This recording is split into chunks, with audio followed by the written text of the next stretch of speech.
I was quite shocked when I saw a story and it was in Grip Media. And it says, why are the media ignoring the abortion scandal that almost killed a woman? Well, that kind of headline is bound to grab you, isn't it?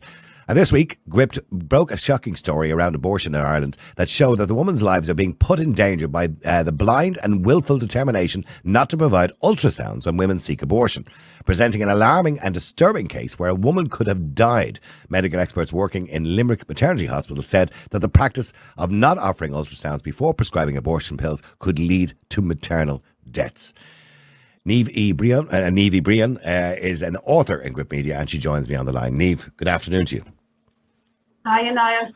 Niamh, you couldn't ignore a headline like that because no matter whether you're pro-choice or pro-life, you would have to say to yourself, well, absolutely we respect democracy, but it must be safe.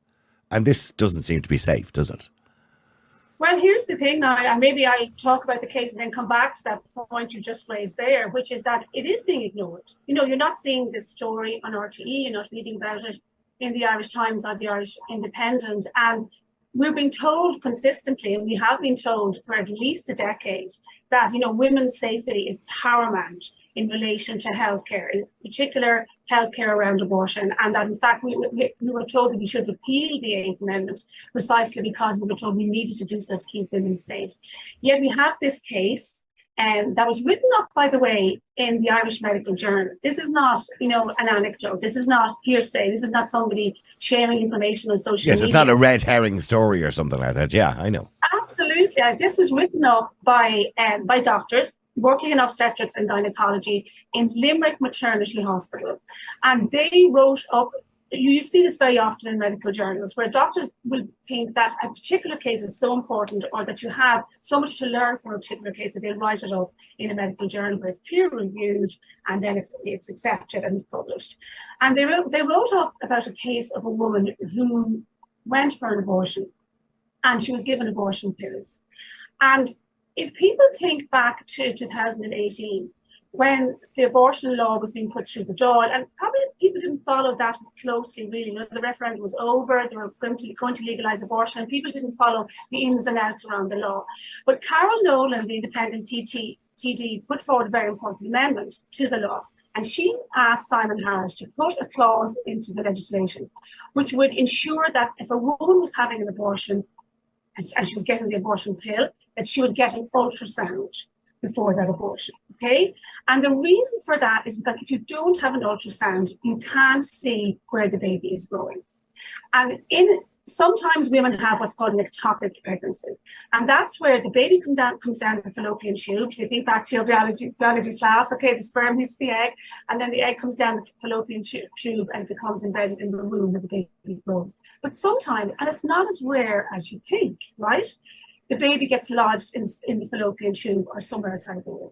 And what happens then, as you can imagine, the fallopian tube is quite narrow, right? The baby continues to grow and the fallopian tube bursts.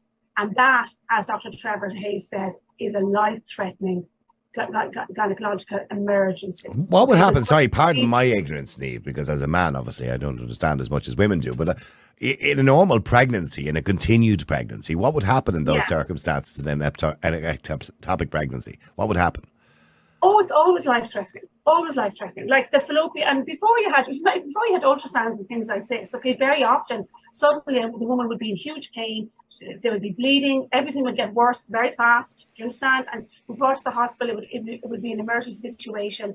And nowadays what happens is that doctors, of course, have to intervene immediately, they have to remove the tube to save the woman's life, okay? There's no chance the baby can survive this either. Okay. So that was the point I was making. So generally the baby won't, the unborn baby won't survive that. Yeah. So where the abortion pill complicates matters is this, that in normal circumstances, if your pregnancy is ectopic, okay, and you're at 10 or 12 weeks and you haven't had a scan yet, you will start getting abdominal pain and you will start getting vaginal bleeding. And you know there's something wrong, okay? Every woman knows this. And you'll go to the doctor or to the hospital, they'll probably realize very quickly it's ectopic pregnancy, they'll intervene and they'll save your life, okay? If you've gone and got the abortion pill and you haven't had an ultrasound, okay, this is what Carol Nolan and the doctors was telling Simon Harris in 2018, then it's really easy to confuse the symptoms of the ectopic pregnancy, especially before it starts getting worse fast, with the symptoms of taking the abortion pill. One of the Because symptoms I'm assuming taking the abortion pain, pill is essentially just like miscarrying when you take the abortion pill. So a woman could easily confuse, the idea of miscarrying, or that what presents itself as miscarrying, with what would be happening in a situation where the fallopian tube bursts and you're bleeding. Exactly. So you're getting abdominal pain and you're getting bleeding, okay? And you're thinking, okay, I was told to expect this perhaps with the abortion pill. And very often, of course, women share these stories amongst themselves and on internet forums. They have found that the pain and the bleeding after taking the abortion pill was a lot worse than they expected, right? So the woman in this case, undoubtedly, this is what medics have said to me, would have just thought this is part of the process with the abortion pill. She ends up being rushed to hospital in an ambulance. They have to resuscitate her. Her life is in danger, and they managed to save her life in the maternity hospital in Limerick. But of course, the reason why the doctors are writing up this case is they're ringing a loud alarm bell to the government, and they're very clear about this. And people can look up this case in the Irish Medical Journal. It's linked in the good story. They're very clear. They put it at the top of the case study. They want people to hear this message. They say that if this routine practice, where women do not get an ultrasound before being given abortion pills, continues, if that continues, then you're going to see women dying. They said you're going to see mortality. See, now those who would be against you, Niamh, sorry, just to interrupt you. Those who are against you, of course, and you are pro-life, and you've said that many occasions before, but those who are against you will say, well, this is just the pro-life movement looking for a reason to give women an ultrasound, so that when the doctor gives the woman an ultrasound before, thinking about having an abortion, that she might change her mind. And that's what they'll say to the argument, although I see a very good argument for what you're saying, because we don't want women's lives to be in danger. But they will see some sort of other meaning or other plan by pro-life, in relation to this particular amendment to the law. Yeah.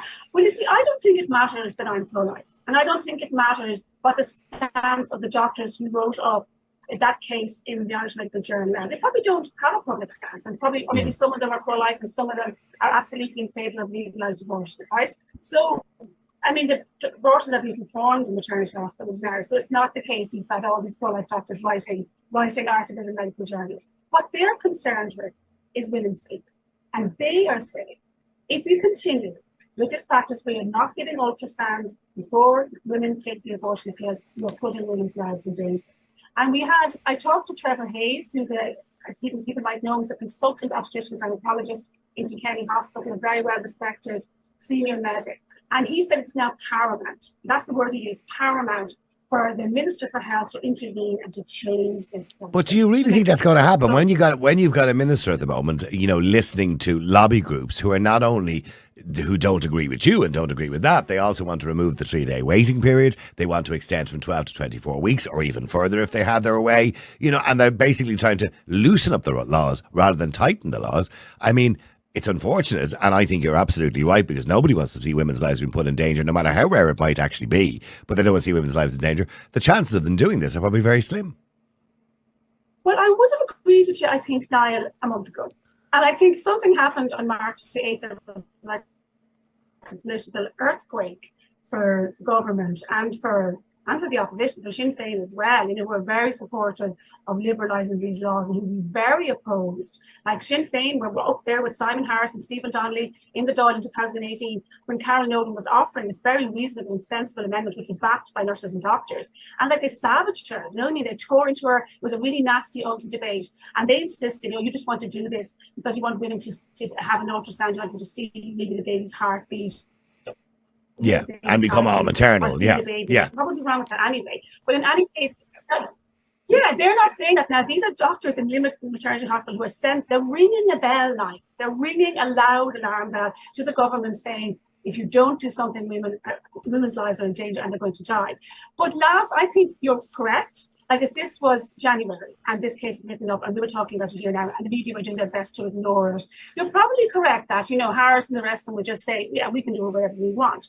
But on March the 8th, there was a political earthquake in this country when the government realised that they are listening exclusively to NGOs who are telling them this is what the people want. The people want to take mother out of the Constitution. The people want an even more liberal abortion law. And there's no basis for any of this. We're in a situation where the abortion rates have gone through the roof.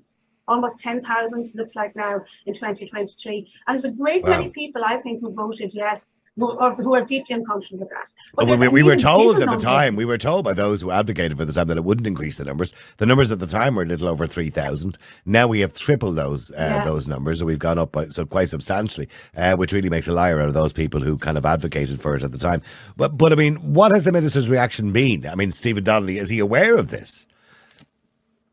Yeah, so Fatima Gunning, who's my colleague in Gripped Media, she's one of the people working and kind of investigating this case, and she wrote to Simon Harris was Minister for Health, of course, in 2018, and he said it would be a waste of scarce resources to provide ultrasounds for women who are having abortions. But now you have these very senior doctors, you have consultant obstetricians like Trevor Hayes, you have nurses and midwives for life coming out and saying, look, we're telling you you're endangering women's lives if you don't act on this. He's now Taoiseach, of course, or Taoiseach in waiting, Simon Harris is, and Stephen Donnelly is Minister for Health. And I think that what's really important is that this case, that no cover-up happens now, that we don't allow this case to be covered up and life moves on, and the next thing we're looking at a case where the medics perhaps can't intervene. Well, I mean, the very reason we have abortion, the very reason we have abortion nowadays is because campaigners, of course, campaigned from the moment and the day that Savita sadly passed away, which was a woman whose life was put in danger at the time, or so they claim was put in danger, and sadly died and passed away. And that's the very reason that we have the abortion referendum, the very reason that we have abortion laws in Ireland right at this time. So there's no reason that a similar case, where you have a woman who nearly lost her life, and as you say, it's only a matter of time before maybe a woman does lose her life. And even then, it doesn't seem to be getting the attention that got. So it does seem a little bit one-sided, doesn't it, from that point of view, the media? Well, it absolutely does. And the medics I'm speaking to have said this. They've said that if we ignore this, women need alarm bell. If we allow this situation to continue when the ultrasounds aren't carried out, it is just a matter of time before a woman dies. And that will be then. That the book has to stop somewhere, doesn't it now? And Simon Harris has been made aware of this situation. Stephen Donnelly's been made aware of this situation. I know that pro-life groups are contacting every TD in Dáil Éireann to say to them, have you read this case in the Irish Medical Journal? Are you cognizant of it? Are you doing something about it to make sure that women don't die? Because the law must change, absolutely has to change. And really then, the responsibility is on the government, isn't it? They promised abortion would be safe, legal and rare. They got where completely wrong. The numbers have tripled. Compared to 3,000 women who have travelled, now we're looking at 10,000 abortions. They don't seem interested in safety, in women's safety. When we're reading a case, and when you actually read the case, it's very distressing. As someone who's had babies, the thought of presenting at a maternity hospital, you're bleeding, you need to be resuscitated, you're in hypovolemic shock. It's enormously scary prospect that increasing numbers of women will be in that situation in Ireland's maternal healthcare system because the government simply won't act on this. And Niall, the reason they won't act, you're completely spot on about that too, is because it's not a medical reason. This is what Trevor Hayes, the obstetrician, said. He said their decision not to allow ultrasounds wasn't medical, it was political. He said that they don't want to do it because they think it's something pro-life people might want, or the mother might hear the heartbeat, and that might discourage her from having an abortion. Yes. Yeah, because of course when women hear the heartbeat, they become maternal, I suppose. Yeah. Heaven forbid. So they're brushing women's safety aside for a political reason, and that is absolutely unacceptable. And where do we stand now? I mean, there was an awful lot of debate last year, particularly from People Before Profit and other smaller parties, the Social Democrats as well, in relation to removing the 3-day wait period, in relation to extending the 12 weeks to 24 or beyond. Actually, they wanted to decriminalise completely, which essentially means that a doctor could perform abortion up to the day before they're born. Where do we stand now? And I know Micheál Martin at the time, or was it Leah Varadkar, I can't remember, said they wouldn't be dealing with that right now. But where do we stand on that? Are they still pushing for that? Is that likely to happen, that we're going to liberalise the already extremely liberal abortion laws we have in this country even further? Well, you see, I think Reid Smith, who people know, I think a lot of people would imagine Reid Smith is very far on the left, so they would think if she brings forward a bill to the Dáil, it's not going to get the support of the majority of TDs there. But what we saw last year was that Sinn Féin TDs, who of course always vote en bloc for everything, there's never anyone stepping out of line with Sinn Féin, all of the Sinn Féin TDs and some other TDs like Verona Murphy's independent, like Neil Richmond of Fianna Gael, voted in favour of Reid Smith's bill, which means it's passed on to the next stage. And that bill would legalise abortion on demand to 6 months. Now, I think a lot of people would find out absolutely horrific. I think the general public would feel a little bit duped, to be honest with you, because I remember at the time when we discussed it on a nightly or daily basis when I was doing the radio show at that particular time in relation to abortion, the majority of people who are even on the fence, who sat on the fence, which were probably about a third of the population who sat on the fence in the middle somewhere, they were kind of swayed by the fact that, okay, there's restrictions here. You know, there's a 3-day cooling off period. There's 12 weeks, no more than that. And a lot of them, by the way, also kind of felt they were duped because they kind of thought it was just in emergency situations. I spoke to one guy in the air after the event and after the result came out, and he said, I said, did you vote yes or no? And he said, I voted yes. And I said, why? And he said, I voted yes because I wouldn't like to see a woman's life in danger or if she was raped or had a fatal fetal abnormality. I said, that's not what you voted for. And he said, isn't it? Yeah. So I think there was a lot of people would feel greatly duped if we liberalise those laws even further. And I believe that should have to go back to referendum again if they're going to change legislation. Yeah. Now, Reid Smith's bill might sink if the government, if a general election is called before it comes back, and it probably will. But I think what's interesting is that parties like Sinn Féin and people like Niall Boylan in March of this year, they're listening exclusively to the National Women's Council, to groups like this. Well, we know their credibility is in tatters at the moment. Their credibility is in tatters at the moment after the last referendum. Tatters, yeah. So, I don't know whether they listen to them. That's who government was listening to. That's who TDs were listening to right up until a couple of weeks ago. So because if you're only listening to people in this little bubble, Niall, you will believe, okay, maybe people want to scrap the 3-day week. Maybe nobody wants an ultrasound. Maybe nobody cares that women nearly die because you're not given an ultrasound before an abortion pill. I think that if you like, the political situation has undergone a bit of an earthquake since March. That doesn't mean that I think these vital, really important changes in relation to the ultrasound that won't happen without pro-life doctors and nurses raising up their voices, without people making a fuss about this to ensure that women are protected. Must be done. Absolutely has to be done. Well, listen, thank you very much indeed for drawing attention. The article, by the way, is in Grip Media if you want to read it there. Niamh wrote the article herself, and it's called Why Are the Media Ignoring the Abortion Scandal That Almost Killed a Woman? And you can read all the details, the shocking details about ectopic pregnancies there and how that can affect a woman if she doesn't have an ultrasound. And the warning is, of course, don't be using abortion pills unless you get an ultrasound, because from what Niamh and other experts are saying, it can be quite dangerous on those rare occasions that you could have an ectopic pregnancy. Niamh, just out of curiosity, what is the percentage of pregnancies that are ectopic? Do you know? Is it a small? Yes, don't get me wrong. Even if it's only 1 in 1,000, it's still too much. But what are the percentages? No, it actually occurs because, like yourself, Niall, I was kind of thinking it was 1 in every 500. It's not. According to the most recent numbers, it's about 1 in every 80. So if you're looking at 8,000 abortions, if you're looking at 8,000 abortions, it could be this danger could be arising in 100 cases every single year. And of course, as the abortion numbers go up, the more likely that is to happen. Absolutely. Even further. So it's not like a tiny. It is when we're thinking of rare. We're thinking it doesn't happen in 1 in every 10. It doesn't happen in 1 in every 20. But 1 in every 80 is a pretty high number. And Trevor Hayes was explaining too that because women are having babies later, things like that, all of these things kind of impact on your likelihood of having an ectopic pregnancy. So it's a real and present danger. That's the kind of risk we're looking at right now. And as I said, like those medics, they wrote that paper for a reason. They wrote the paper so that the government would pay attention, and that women's lives would not be endangered by this willful kind of determination never to give an inch, towards the humanity of the baby, never to do anything that might show women that this is a baby that they're carrying. And their sole focus, I think, seems to be on that and on ease of access in relation to abortion. And they're even sweeping aside the considerations that they should be taking into account to protect women's safety. And to me, that's really... I personally, but I find it quite shocking in Ireland that we have moved from a country who cared so much about the unborn child, and then of course that Supreme Court case which said the unborn had no rights, which they ran before the referendum.